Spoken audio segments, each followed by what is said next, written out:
The car sped past, splashing muddy water all over a freshly pressed interview suit. She stood there, shocked, defeated, as the driver continued without even slowing down. 5 seconds. That's all it would have taken to slow down, to show a shred of consideration. But that driver made a choice. And so did the woman in the now ruined suit. I watched as she straightened her shoulders, wiped away what she could, and continued walking toward the office building. Her interview wasn't going to wait. That moment has stayed with me for years. Not because it was dramatic, but because it perfectly captures a truth we're often afraid to acknowledge. There's a profound difference between being kind and being taken advantage of. And confusing the two isn't just a mistake.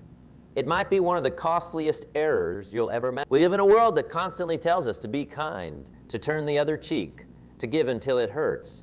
And there's beauty in generosity, in compassion, in extending ourselves for others. But here's the uncomfortable truth we need to address today. Not everyone deserves your kindness. Now, before you misunderstand me, I'm not suggesting you become cold or callous. I'm not advocating for a world with less kindness.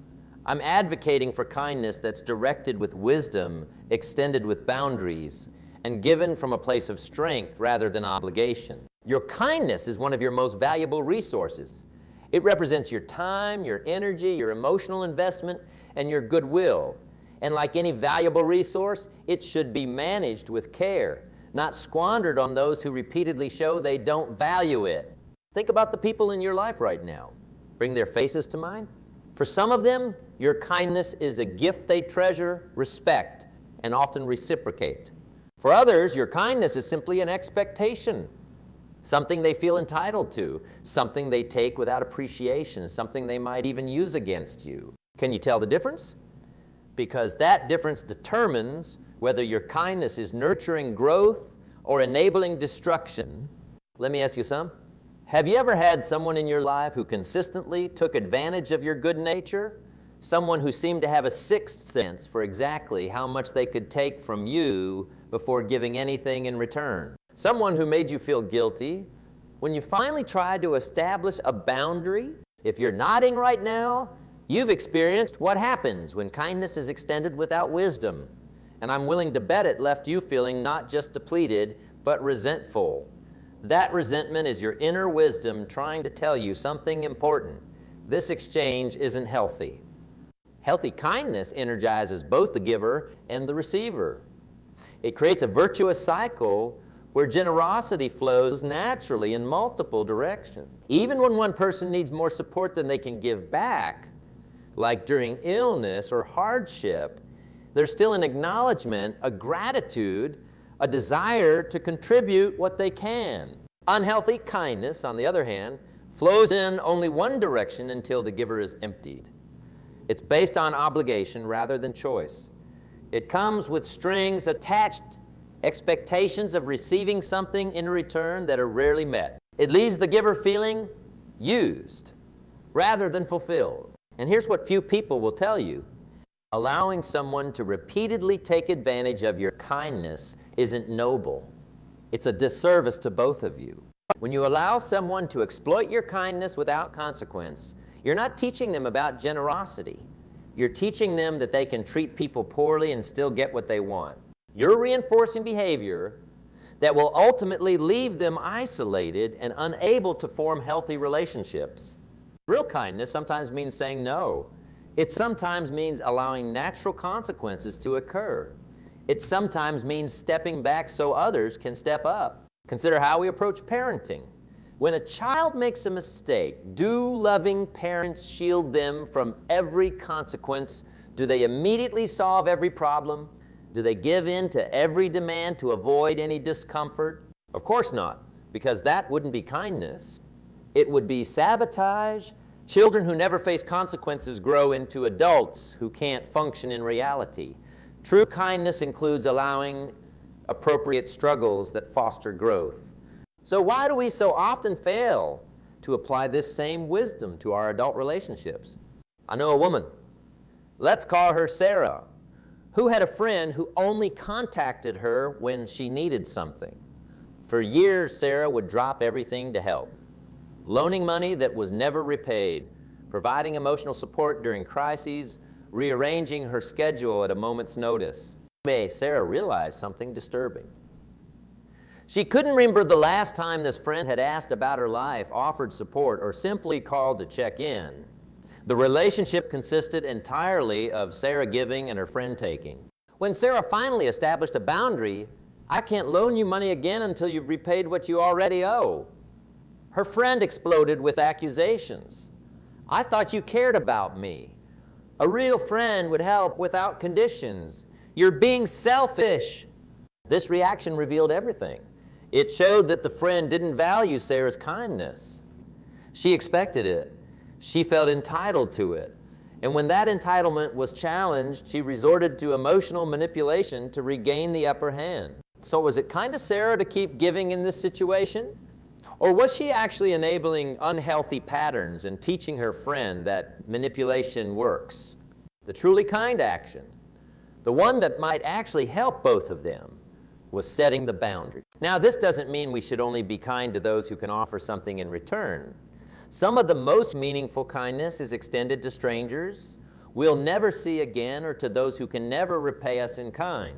Random acts of generosity, charity to those in need, compassion toward those suffering. These are beautiful expressions of our humanity that should be encouraged. But notice the difference. These are conscious choices to give without expectation in specific situations, not ongoing relationships where kindness flows in only one direction indefinitely.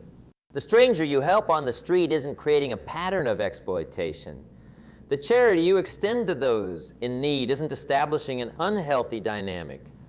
These are fundamentally different from relationships where your kindness is consistently taken for granted or used against you. So how do you discern whether someone deserves your kindness? It's not about worthiness in some cosmic sense. We all have inherent worth as human beings. It's about how they respond to the kindness you've already shown. Watch for these indicators. Do they express genuine gratitude, or do they act entitled to what you give? Do they respect your boundaries or try to push past them? Do they extend kindness to others when they have the opportunity?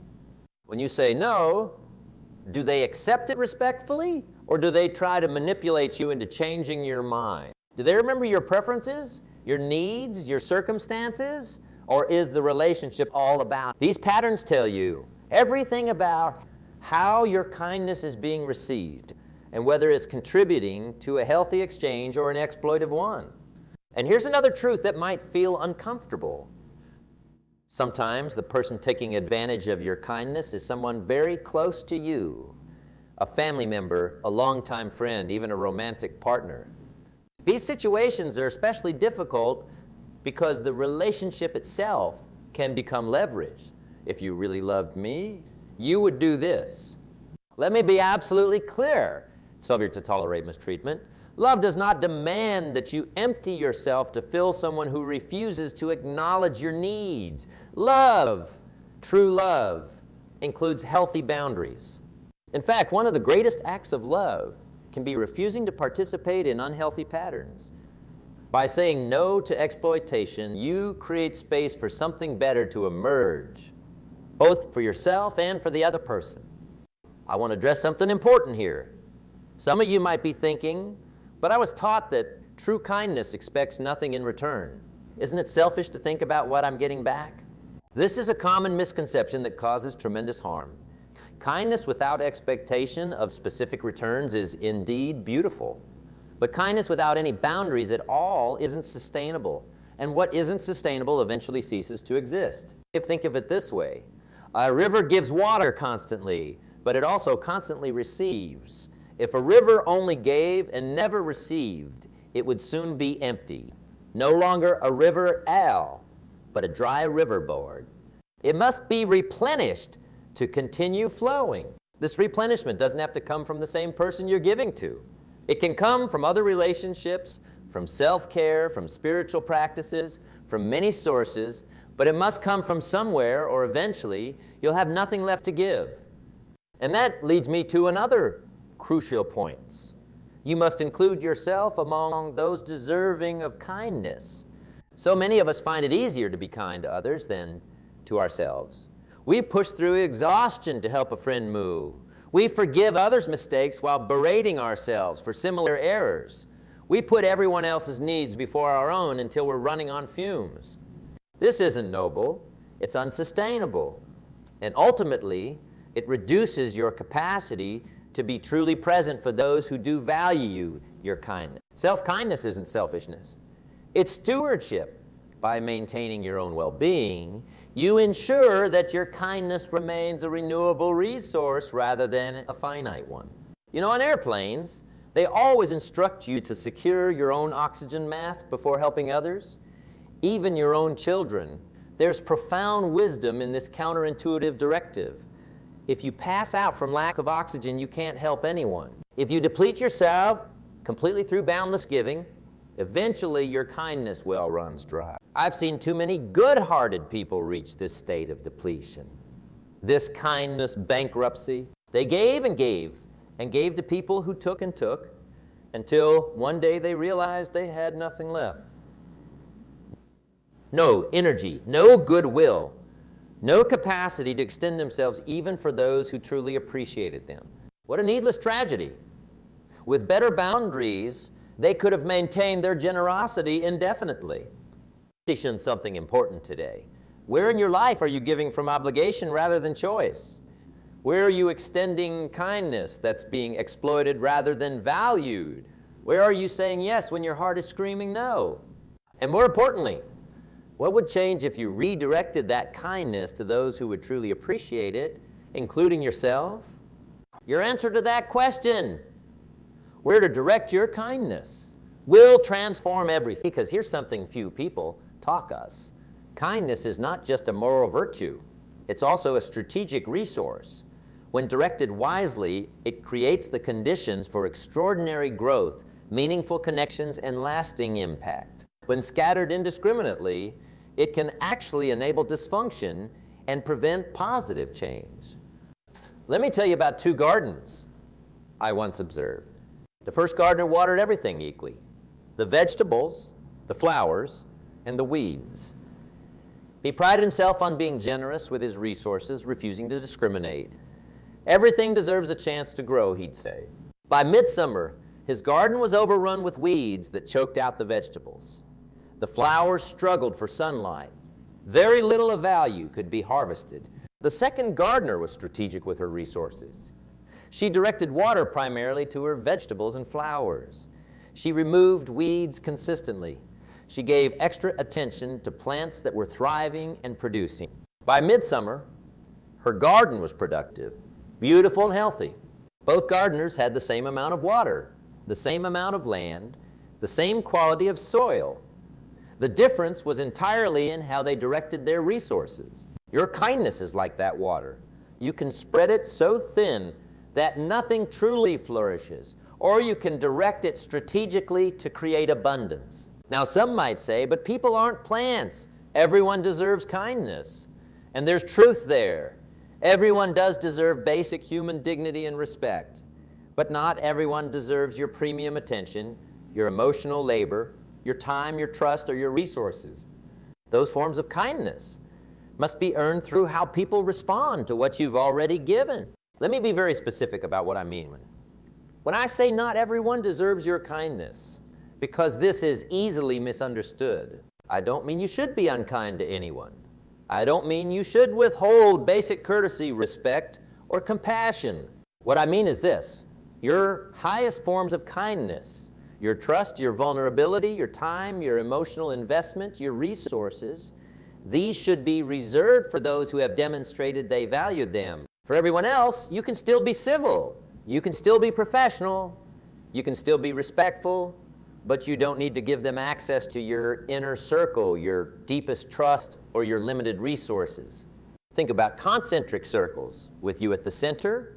The innermost circle contains the people who have earned your deepest trust and investment.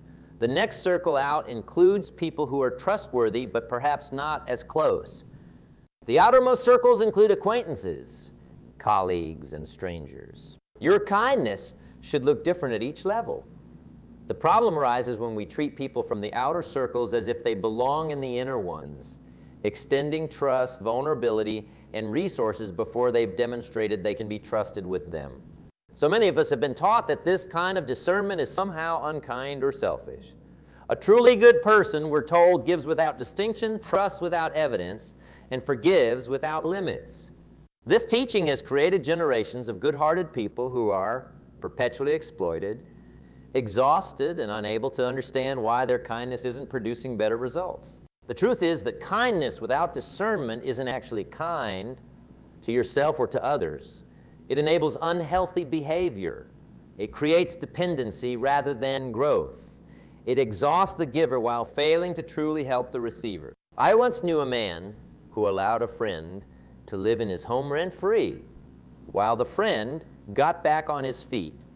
What was supposed to be a month-long arrangement stretched to 6 months, then a year. The friend made no effort to find work, contributed nothing to household expenses, and treated the home with disrespect. When the homeowner finally established a deadline, you need to find your own place within 30 days, the friend accused him of cruelty and betrayal. How could you do this to me? I thought we were friends. I have nowhere to go. It would have been easy for the homeowner to give in, to extend the deadline, to continue the pattern. That would have seemed like kindness in the moment. Instead, he held firm. I've given you a year of free housing. I've supported you while you've made no effort to support yourself. This deadline stands. The friend left angry. For months, he badmouthed the homeowner to anyone who would listen. But then something unexpected happened. Forced to fend for himself, the friend finally found employment. He secured his own apartment. He developed independence he hadn't shown in years. 2 years later, he actually thanked the homeowner. If you hadn't kicked me out, I'd still be on your couch. He admitted, I needed that push. What seemed like unkindness in the moment was actually the most genuinely helpful action the homeowner could have taken. By refusing to continue enabling dependency, he created the conditions for growth. This is what I mean by strategic kindness. Sometimes the kindest thing you can do for someone is to stop rescuing them from the natural consequences of their own choices. Of course, this requires discernment. There's a world of difference between someone experiencing temporary hardship who receives help with gratitude and someone who has developed a pattern of exploitation. There's a difference between supporting someone through difficulty and enabling them to avoid responsibility. How do you tell the difference? Look for these signs. Gratitude versus entitlement. Does the person express genuine appreciation for your help, or do they act as if it's simply their due? Effort versus passivity. Does the person make genuine efforts to improve their situation, or are they passive, waiting for others to solve their problems? Reciprocity versus one-way taking. Does the person look for ways to give back, even if it's just emotional support or sincere thanks, or is the relationship entirely one-sided? Growth versus stagnation? Has your help created positive change in their life, or are they in exactly the same position despite months or years of support? Responsibility versus blame. Do they take ownership of their choices, or is everything always someone else's fault? These indicators tell you whether your kindness is fostering growth or enabling dysfunction. Now, I want to be clear about some. I'm not suggesting you keep score in healthy relationships or expect immediate returns on every kind act. Life doesn't work that way. Healthy relationships have natural ebbs and flows, times when one person needs more support than they can give. What I'm suggesting is that you pay attention to patterns over time. In healthy relationships, the flow of kindness generally balances over the long term, even if it's imbalanced in certain seasons. In exploitative relationships, kindness flows in only one direction with no sign of change. Let me ask you something important. Do you believe you deserve to be treated with kindness? Not just by others, but by yourself as well? Many of us struggle with this question. We've been taught that self-sacrifice is the highest virtue, that putting ourselves last is somehow noble. We feel guilty setting boundaries or prioritizing our own well-being. But consider this. If you consistently treat yourself as undeserving of kindness What message does that send to others about how they should treat you? When you repeatedly sacrifice your own needs, sleep health, or peace of mind to please others who show no appreciation, you're not just hurting yourself. You're teaching them that your boundaries don't matter. You're showing them that they can take without giving. You're training them to exploit rather than appreciate. Is that really the lesson you want to teach? Self-kindness, respecting your own boundaries, honoring your own needs, valuing your own time, isn't selfishness. It's the foundation of sustainable generosity. It's what allows you to keep giving without burning out. Think about it this way. If your phone battery is at 10, do you continue to use it until it dies completely? Or do you plug it in, recognizing that it needs replenishment to be useful? Your capacity for kindness works the same way. It needs regular recharging to remain operational. And you are the only one who can ensure that happens. This means sometimes saying no. It means sometimes prioritizing rest over one more obligation. It means sometimes letting people be disappointed rather than depleting yourself to please them. These choices aren't selfish. They're necessary for sustainable kindness. I want to address something that holds many good-hearted people back from setting boundaries. The fear of being seen as unkind, selfish, or mean. This fear is understandable.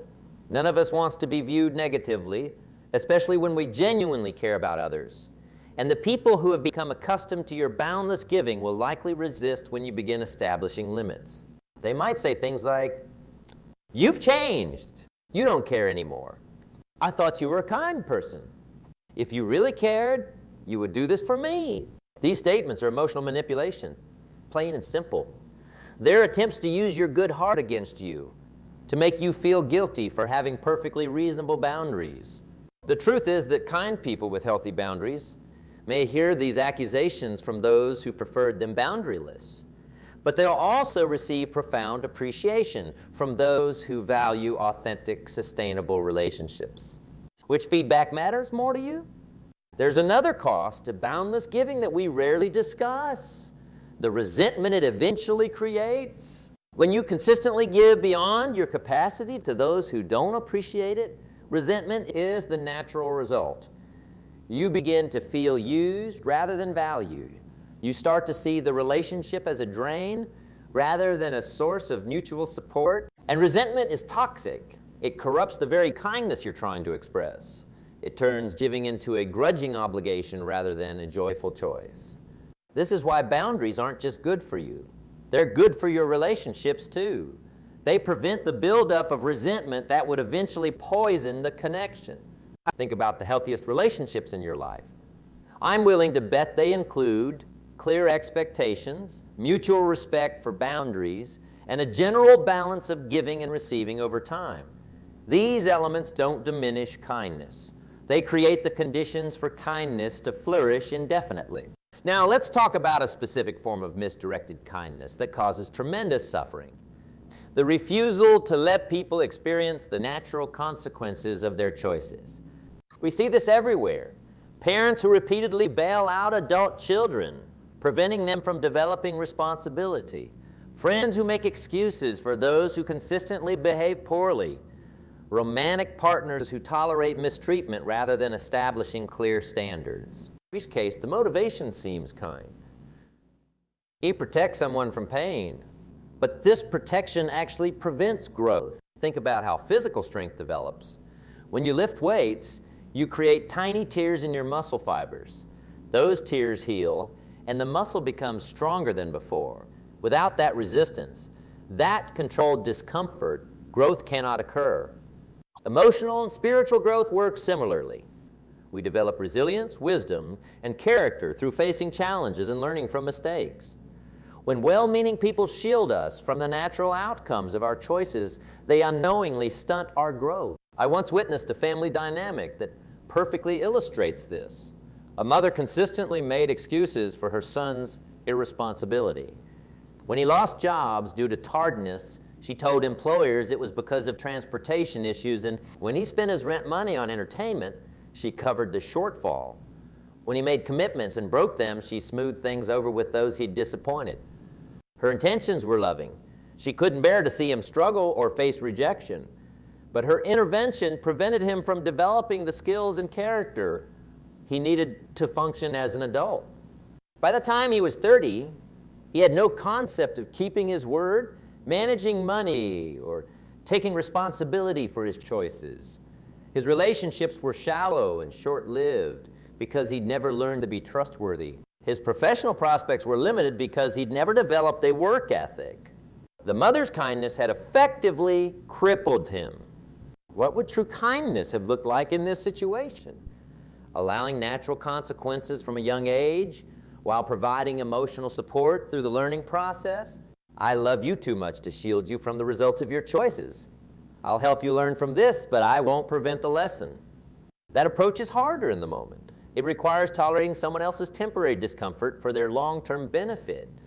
It means being the bad guy sometimes, but it's ultimately far kinder than enabling dysfunction. So I ask you, where in your life are you preventing necessary growth by shielding someone from the natural outcomes of their choices?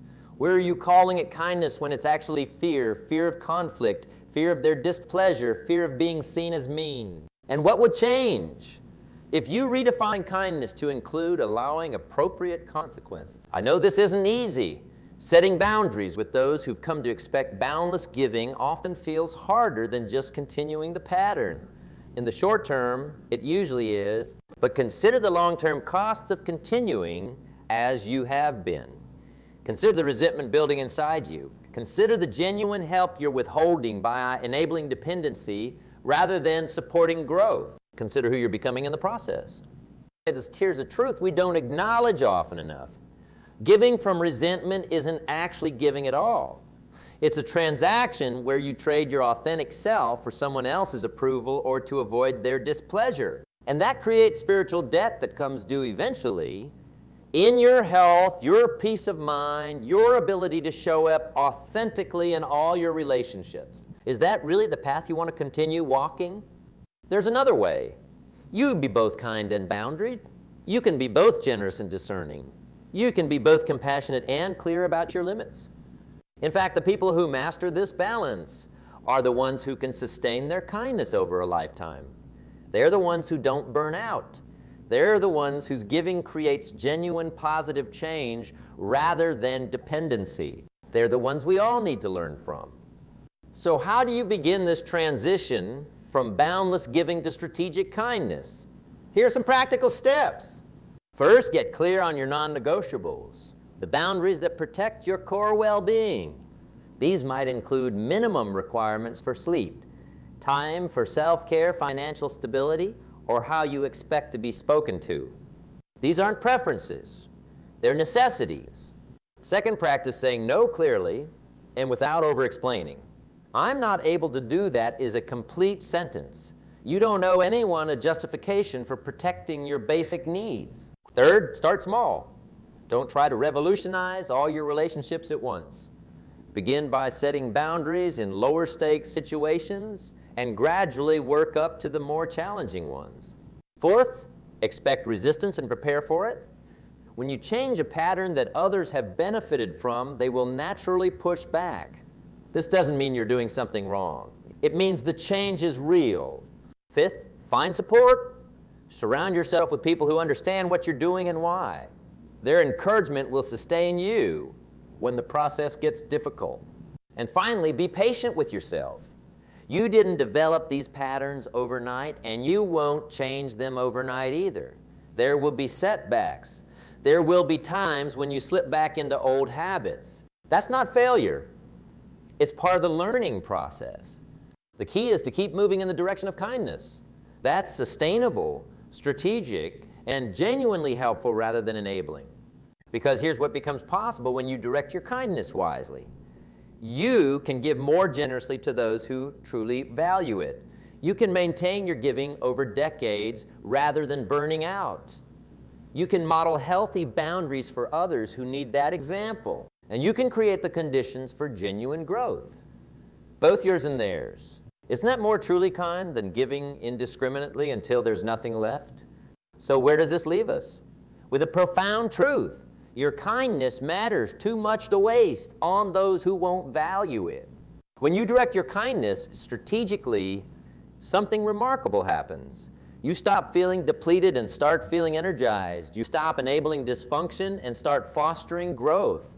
You create space for authentic relationships based on mutual respect rather than exploitation. Look around this room. Look at your life. The people who truly deserve your highest kindness are those who treat it as the gift it is, not as an entitlement. They're the ones who say thank you, who respect your boundaries, who give as well as receive, who allow you to be human with needs and limits of your own. These are your people. Direct your premium kindness here and watch how it multiplies. As for those who've shown they don't value what you offer, you can be civil without being a doormat. You can be respectful without being a resource. And in doing so, you might actually give them their greatest opportunity for growth. Remember, not everyone deserves your kindness, but those who do will help it change the world. Choose wisely, give strategically, and watch your impact grow beyond measure.